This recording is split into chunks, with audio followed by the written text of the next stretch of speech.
Assalamualaikum warahmatullahi wabarakatuh.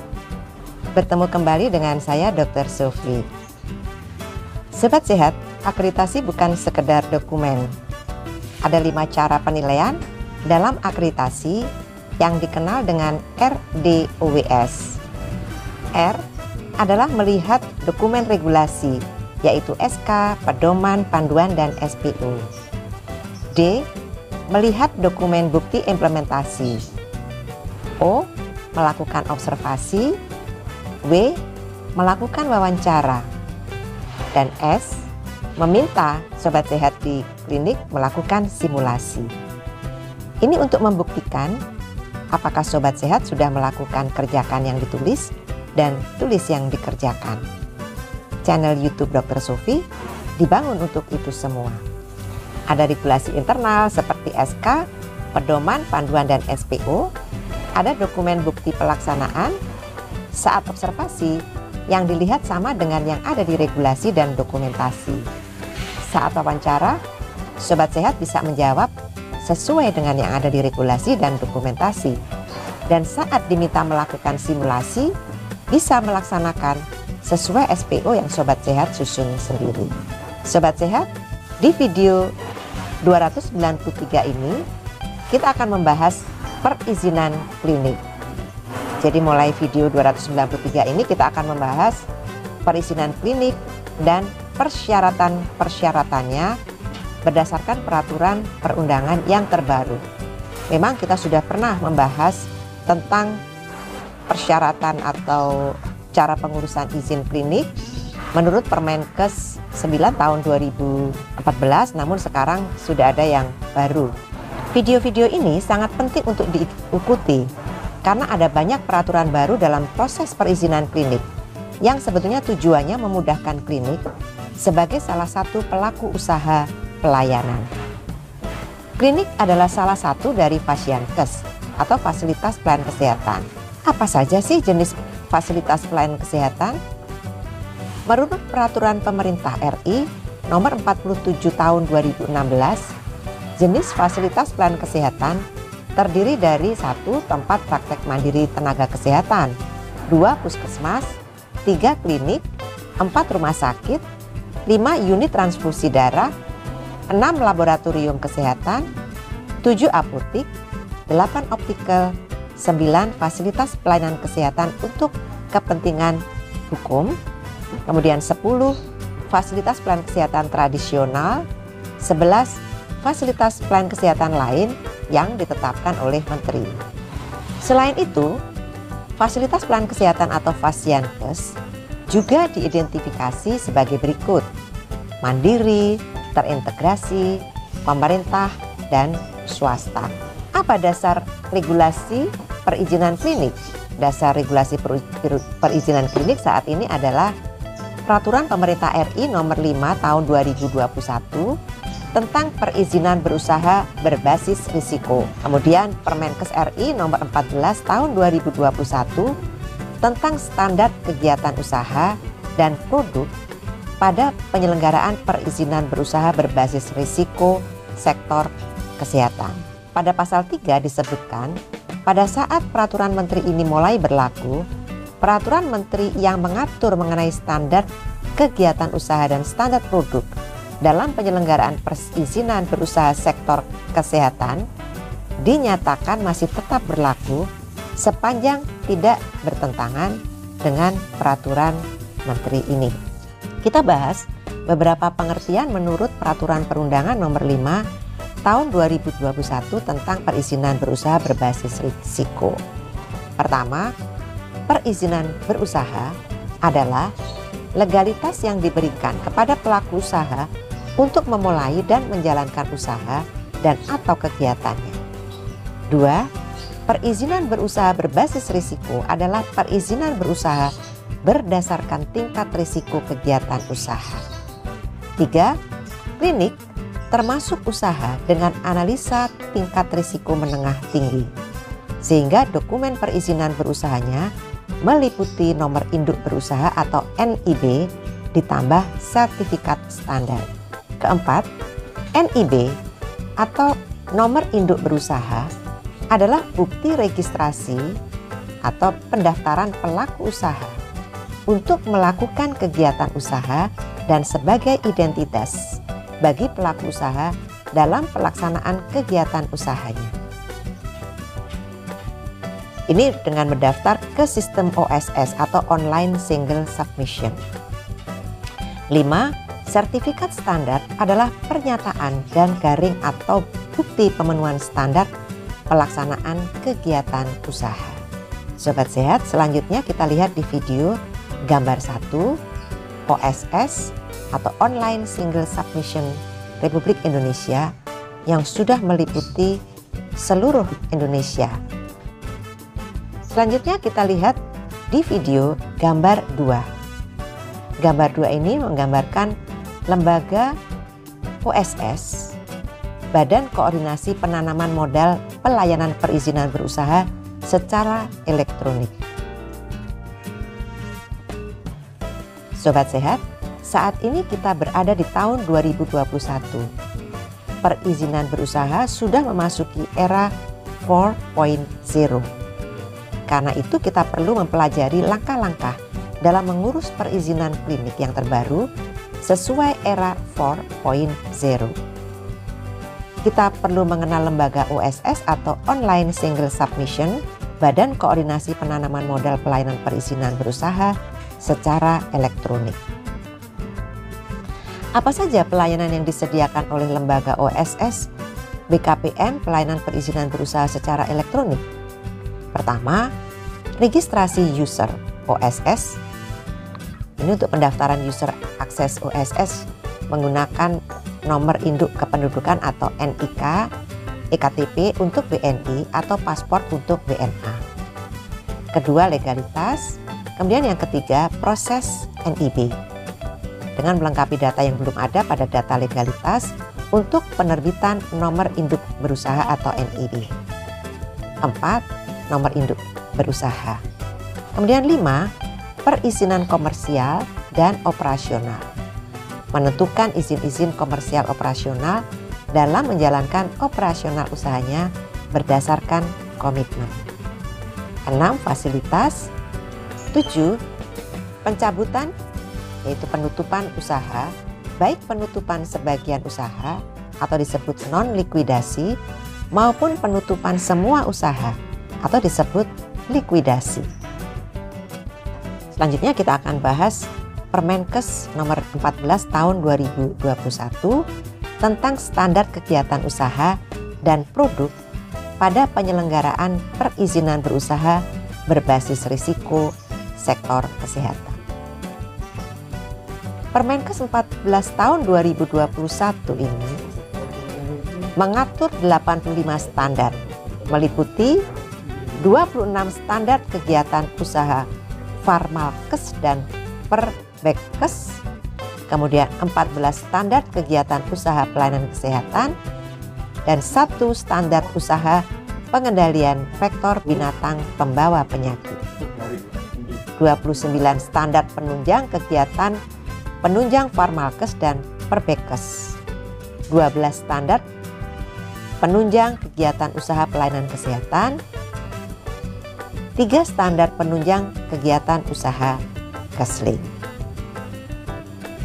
Standar usaha klinik adalah salah satu dari 14 standar kegiatan usaha pelayanan kesehatan.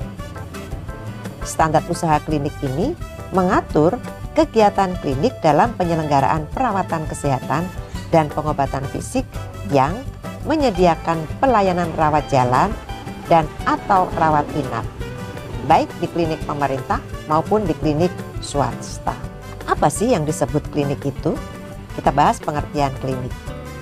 Klinik adalah fasilitas pelayanan kesehatan yang menyelenggarakan pelayanan kesehatan yang menyediakan pelayanan medik dasar dan garing atau spesialistik secara komprehensif. Klinik pemerintah adalah klinik yang diselenggarakan oleh pemerintah, pemerintah daerah, lembaga pemerintah, TNI, dan Polri. Klinik swasta adalah klinik yang diselenggarakan oleh masyarakat, baik perorangan, badan usaha, maupun badan hukum. Apa ruang lingkup pelayanan klinik? Ruang lingkup pelayanan klinik Pratama adalah: pertama, menyelenggarakan pelayanan medik dasar.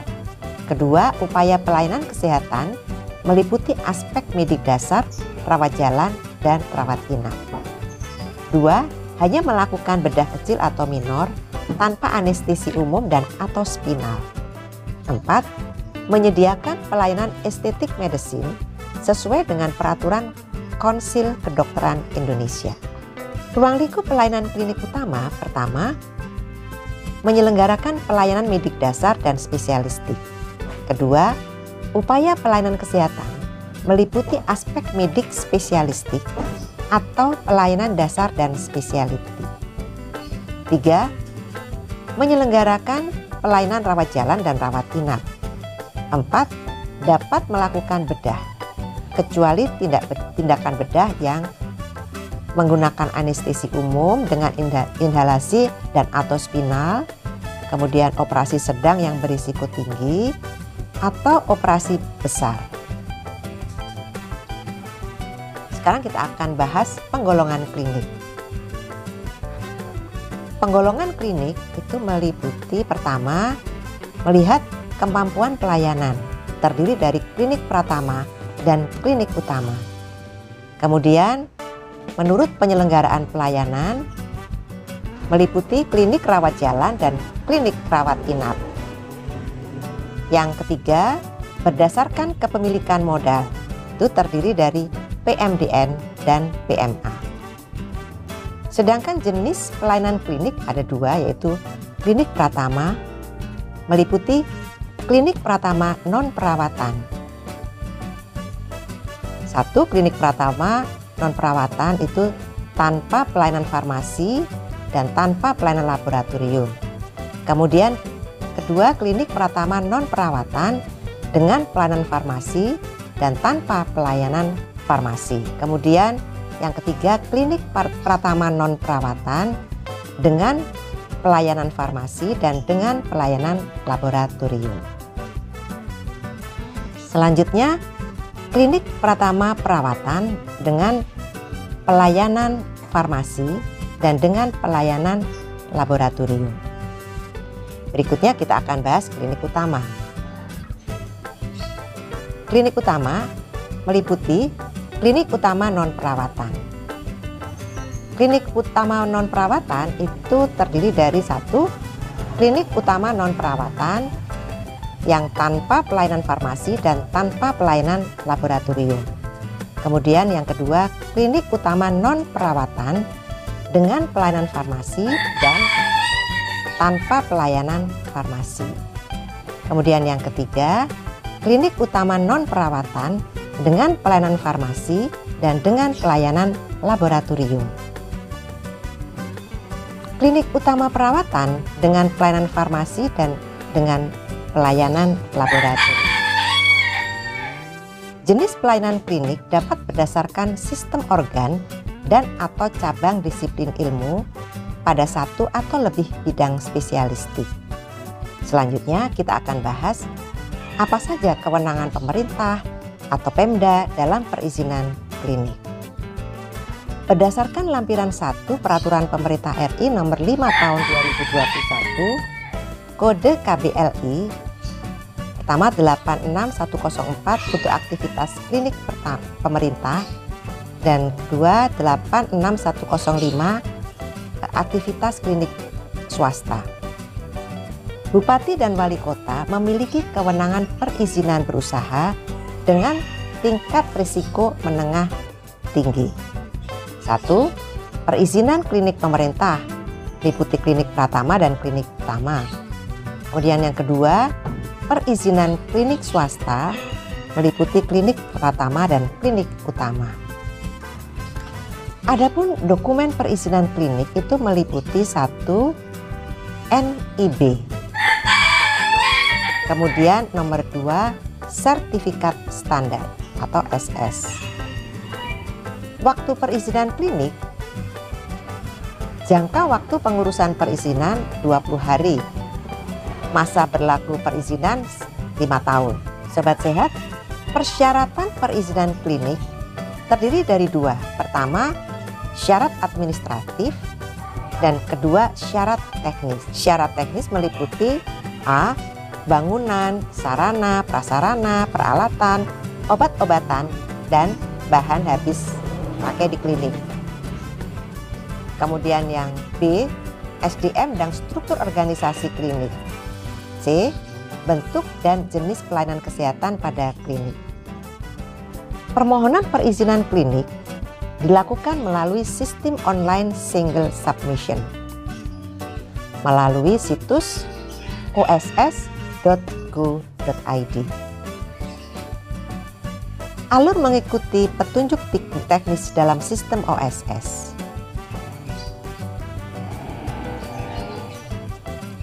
Bisa dilihat pada gambar yang sudah kita lihat di video awal tadi. Perizinan klinik dengan PMA merupakan kewenangan pemerintah pusat.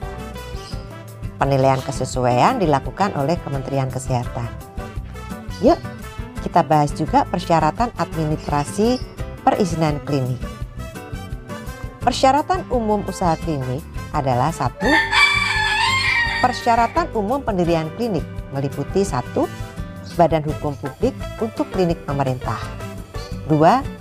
Klinik swasta dengan pelayanan rawat jalan dapat berbentuk orang per orang, badan usaha, atau badan hukum. 3. Klinik swasta dengan pelayanan rawat inap dapat berbentuk badan usaha atau badan hukum. 4. Klinik dengan PMA hanya berbentuk badan hukum perseroan terbatas. 5. Dokumen surat keterangan dari Dinas Kesehatan Kabupaten Kota mengenai pertimbangan persetujuan pendirian klinik. 6. Dokumen profil klinik meliputi nama dan alamat lengkap, visi, misi, struktur organisasi, dan waktu penyelenggaraan klinik.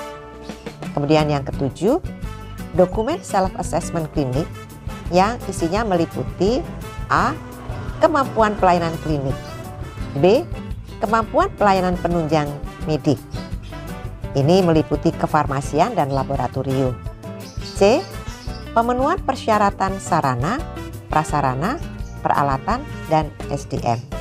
Kemudian yang berikutnya ke-8, durasi pemenuhan standar oleh pelaku usaha untuk perizinan baru selama 3 bulan sejak NIB diterbitkan. Selanjutnya kita akan bahas persyaratan perpanjangan sertifikat standar klinik. Meliputi 1.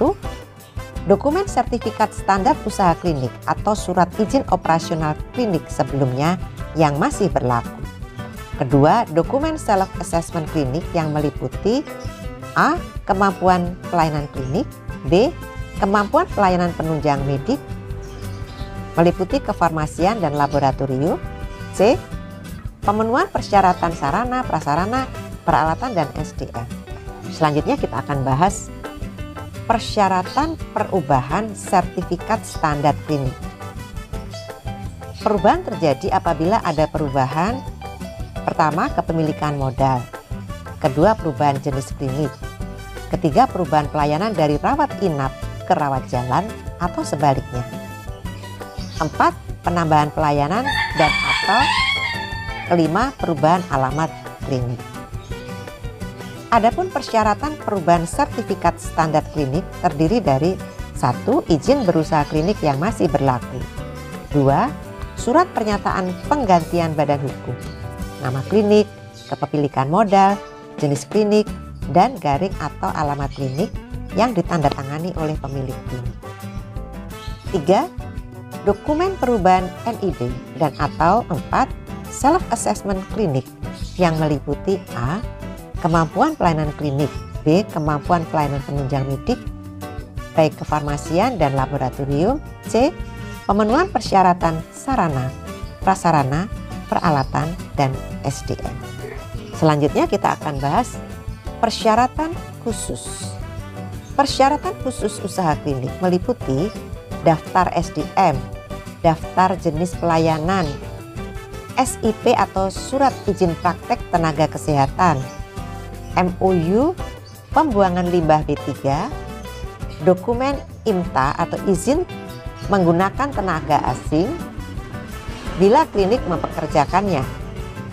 Kemudian daftar sarana, prasarana, bangunan, obat-obatan, dan BHP. Sobat Sehat, selanjutnya kita akan membahas persyaratan teknis perizinan klinik yang meliputi persyaratan bangunan, sarana, prasarana, peralatan, obat-obatan, dan bahan habis klinik, SDM dan struktur organisasi klinik, dan bentuk serta jenis pelayanan kesehatan pada klinik. Persyaratan bangunan klinik meliputi 1. Mudah diakses, 2.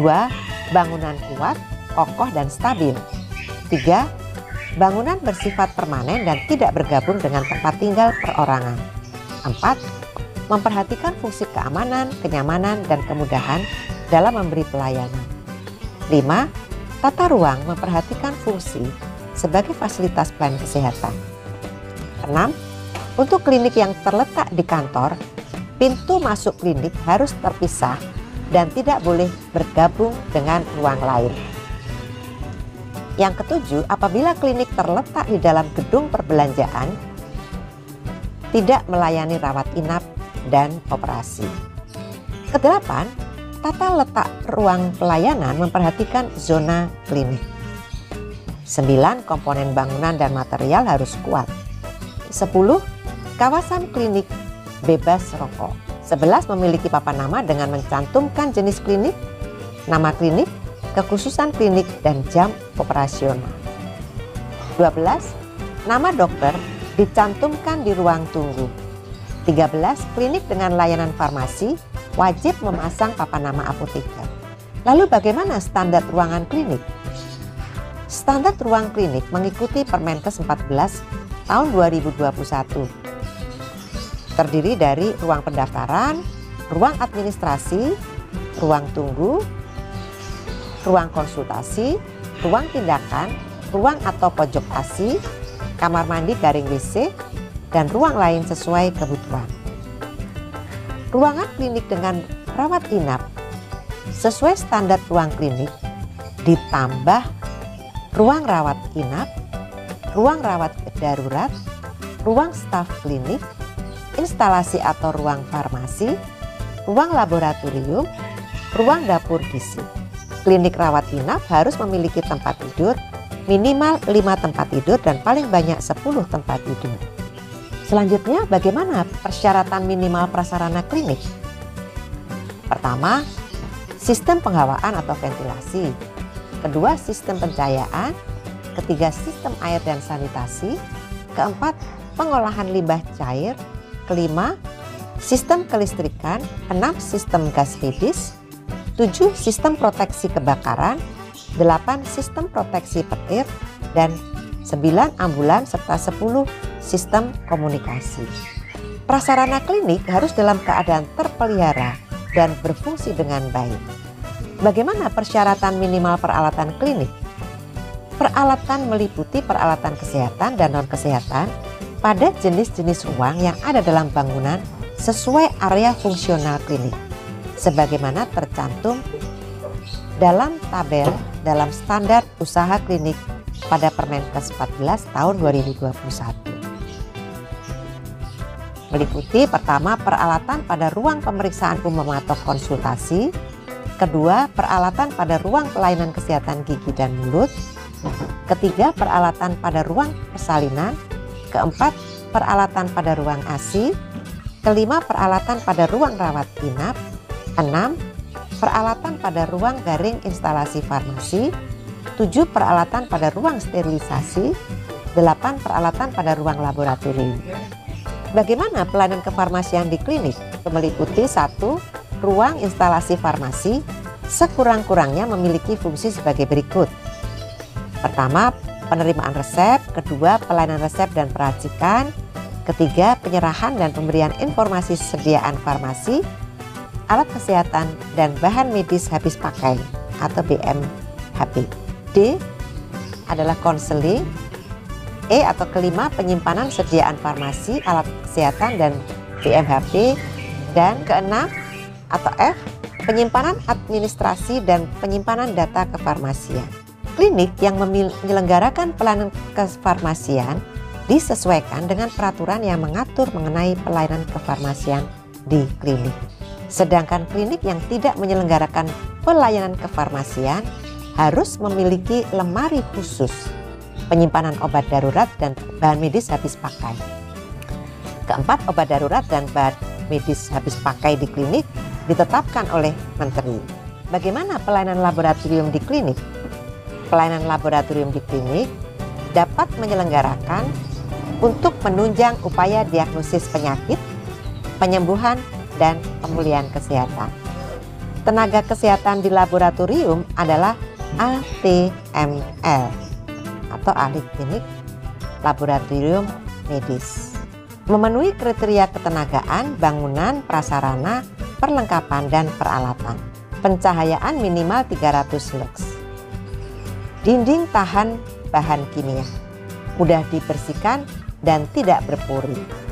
Ruangan sesuai dengan standar pelayanan laboratorium di puskesmas. Ruang laboratorium hanya disediakan bagi klinik yang menyelenggarakan pelayanan laboratorium.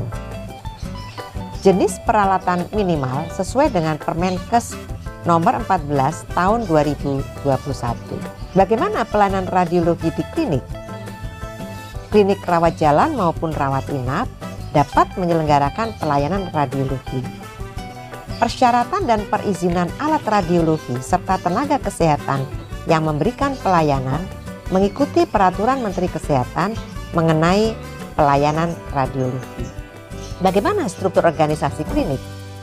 Pertama, struktur organisasi klinik paling sedikit terdiri dari penanggung jawab klinik yang juga merupakan pimpinan klinik, penanggung jawab kegawat daruratan, dan penanggung jawab kefarmasian. Kedua, penanggung jawab klinik pertama harus seorang dokter spesialis bidang layanan primer atau dokter gigi.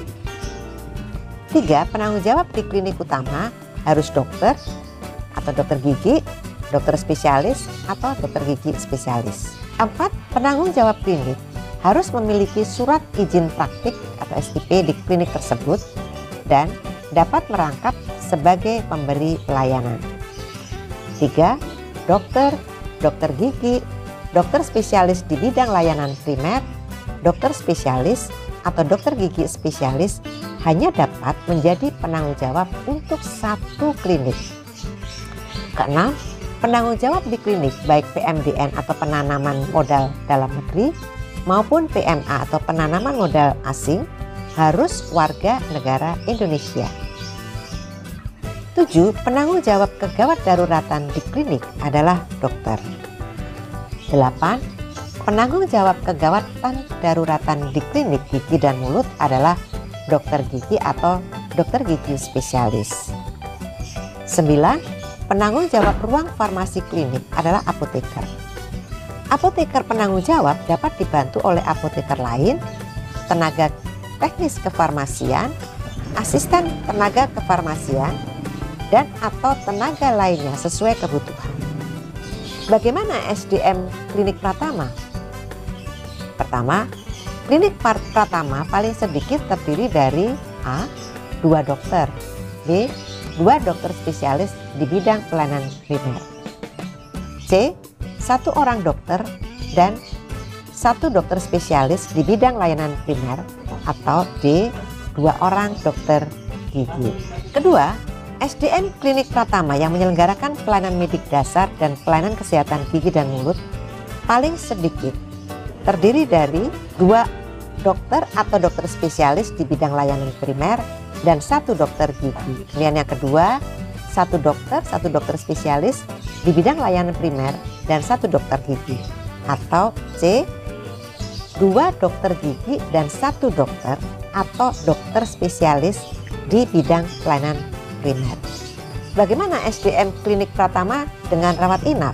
Ketenagaan pada klinik Pratama yang menyelenggarakan rawat inap paling sedikit terdiri atas 1 dokter gigi, dan atau dokter spesialis di bidang layanan primer. Kedua, apoteker dan tenaga teknis kefarmasian. Ketiga, tenaga keperawatan. Keempat, tenaga gizi. 5, tenaga ahli teknologi laboratorium medik. Dan keenam, tenaga non-kesehatan. Sobat Sehat, lalu bagaimana SDM klinik utama? 1. Klinik utama paling sedikit memiliki 2 dokter spesialis. 2. Klinik utama yang menyelenggarakan pelayanan spesialistik dan pelayanan spesialistik gigi dan mulut paling sedikit memiliki 1 orang dokter spesialis dan 1 orang dokter gigi spesialis. Ketiga, klinik utama yang hanya menyelenggarakan pelayanan spesialistik gigi dan mulut paling sedikit memiliki 2 dokter gigi spesialis. Keempat, klinik utama dapat memiliki ketenagaan dokter hanya sebagai dokter yang melayani kegawat daruratan dan klinik yang menyelenggarakan rawat inap. 5. Setiap dokter gigi, dokter spesialis di bidang layanan primer, dokter spesialis, dokter gigi spesialis, dan tenaga kesehatan lain yang berpraktek di klinik harus mempunyai surat izin praktik sesuai dengan peraturan Menteri Kesehatan yang mengatur mengenai izin dan penyelenggaraan praktek kedokteran dan tenaga kesehatan. Bagaimana SDM klinik utama dengan rawat jalan, rawat inap? Pertama, SDM klinik utama rawat jalan. Ketenagaan pada klinik utama yang menyelenggarakan rawat jalan paling sedikit terdiri dari 1. Dokter spesialis dan atau dokter gigi spesialis, 2. Tenaga keperawatan, dan 3. Tenaga non-kesehatan. Selanjutnya yang kedua, SDM atau ketenagaan pada klinik utama rawat inap yang menyelenggarakan rawat inap paling sedikit terdiri atas 1. Dokter spesialis dan atau dokter gigi spesialis, 2. Apoteker dan tenaga teknis kefarmasian, 3. Tenaga keperawatan, 4. Tenaga gizi, 5. Tenaga ahli teknologi laboratorium, dan 6. Tenaga non-kesehatan. Pengaturan lebih lanjut terkait SDM klinik, jumlah dan kualifikasi ketenagaan disesuaikan dengan hasil analisis beban kerja serta kebutuhan dan kemampuan pelayanan klinik. Pertama, dalam menyelenggarakan pelayanan kesehatan di klinik, tenaga medis dibantu oleh tenaga kesehatan lainnya sesuai kebutuhan dan kompetensi yang dimiliki. Kedua, klinik dapat memiliki tenaga non-kesehatan untuk mendukung operasional penyelenggaraan klinik sesuai dengan kebutuhan, misalnya administrasi, pekarya, satpam, dan lain-lain. 3. Setiap tenaga kesehatan yang bekerja di klinik harus memiliki surat tanda registrasi dan surat izin praktek atau SIP. Adapun waktu pelayanan klinik, klinik dengan rawat jalan paling sedikit 8 jam. Klinik dengan rawat inap adalah 24 jam setiap hari. Bentuk pelayanan meliputi rawat jalan, rawat inap, pelayanan home care untuk penyakit katastropik. Jenis pelayanan di klinik meliputi 1. Pelayanan promotif dan preventif di klinik, meliputi KIE kepada pasien dan keluarga, konseling medik, deteksi dini, dan kegiatan yang mendukung program nasional. Wah, rupanya klinik juga harus mulai memikirkan program nasional. Kedua, pelayanan kuratif dan rehabilitatif di klinik, meliputi pelayanan pengobatan dan tindakan medis, pelayanan kesehatan gigi dan mulut, pelayanan persalinan, pelayanan gawat darurat, pelayanan rehabilitasi medik dasar, pelayanan rehabilitasi medik pecandu nafsa, pelayanan rujukan, pelayanan gizi, pelayanan laboratorium, pelayanan kefarmasian, pelayanan radiologi. Selanjutnya kita akan bahas registrasi klinik. Registrasi klinik dilakukan dalam jangka waktu 3 bulan sejak sertifikat standar usaha klinik diperoleh. Pertama, apabila pelayanan klinik dihentikan, maka pemilik klinik wajib mengirimkan surat pemberitahuan kepada Kementerian Kesehatan terkait pemberhentian pelayanan tersebut dan ditembuskan kepada Dinas Kesehatan Provinsi, Kabupaten Kota yang membina klinik tersebut. Kedua, klinik wajib melakukan verifikasi data pada registrasi klinik secara berkala dan melakukan pembaharuan bila ada perubahan data. Sobat Sehat, kita lihat cara pendaftaran Fasiankes melalui situs registrasi fasiankes.kemkes.go.id. Bagaimana pelaksanaan manajemen klinik? Pelaksanaan manajemen klinik meliputi 1. Komitmen. Perlu dibangun dalam upaya peningkatan mutu pelayanan di klinik sehingga visi dan misi klinik tercapai. 2. Tata kelola manajemen pelayanan yang baik harus diwujudkan. 3. Dalam melakukan pelayanan, klinik mempunyai rencana mitigasi risiko. 4. Apabila terjadi perubahan nama klinik atau identitas kepemilikannya, pemilik klinik wajib melaporkan kepada Dinas Kesehatan dan dinas terkait yang mengelola perizinan klinik tanpa perlu dilakukan perubahan sertifikat standar. Bagaimana mekanisme penilaian kesesuaian dan pengawasan klinik? Pertama, penilaian kesesuaian klinik meliputi klinik adalah usaha dengan risiko menengah tinggi. Perizinan berusaha meliputi NIB dan standar. 1. Penilaian kesesuaian dilakukan terhadap pemenuhan standar sesuai ketentuan peraturan Menteri ini untuk mendapatkan sertifikat standar yang efektif sesuai dengan jenis kemampuan pelayanan yang diusulkan. Kedua, mekanisme penilaian kesesuaian dilakukan dengan cara A. Verifikasi administrasi dapat dilakukan melalui aplikasi atau sistem elektronik.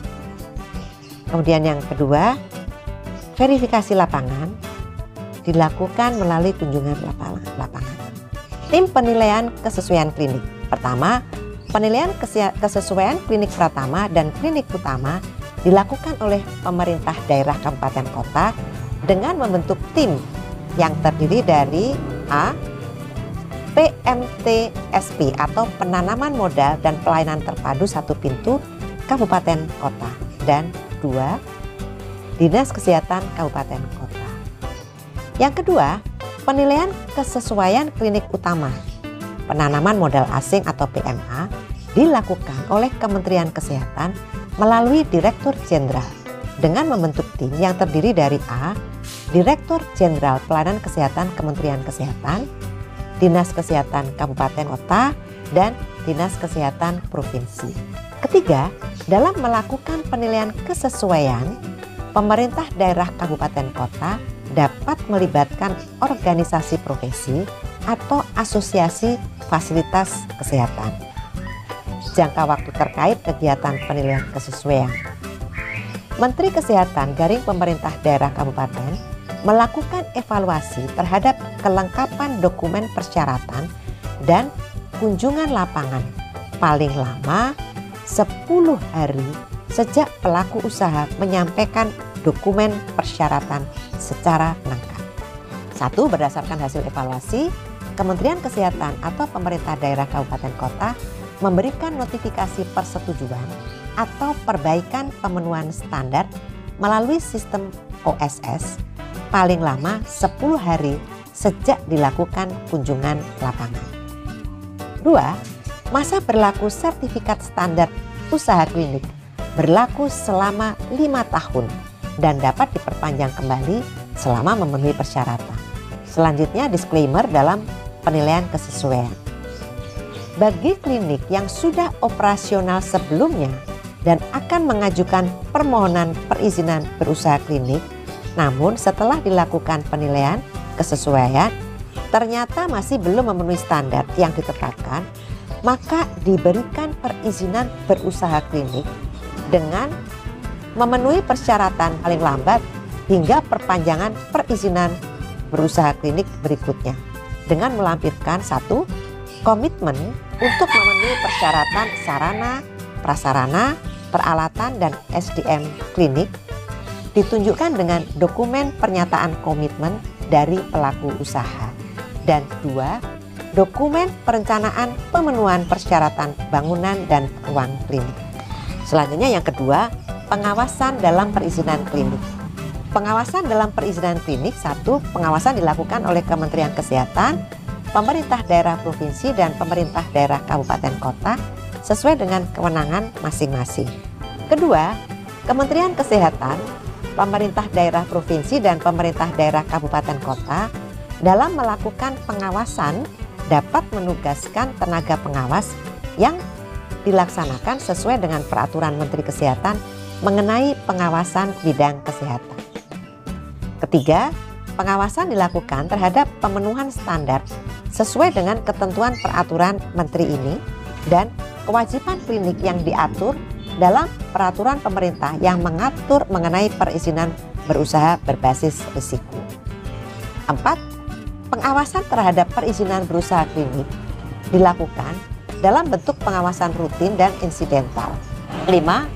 Pengawasan dapat dilakukan bersama dengan organisasi profesi, asosiasi, fasilitas pelayanan kesehatan, kementerian atau lembaga, dan lintas sektor terkait lainnya. 6. Pengawasan rutin dilakukan melalui 1.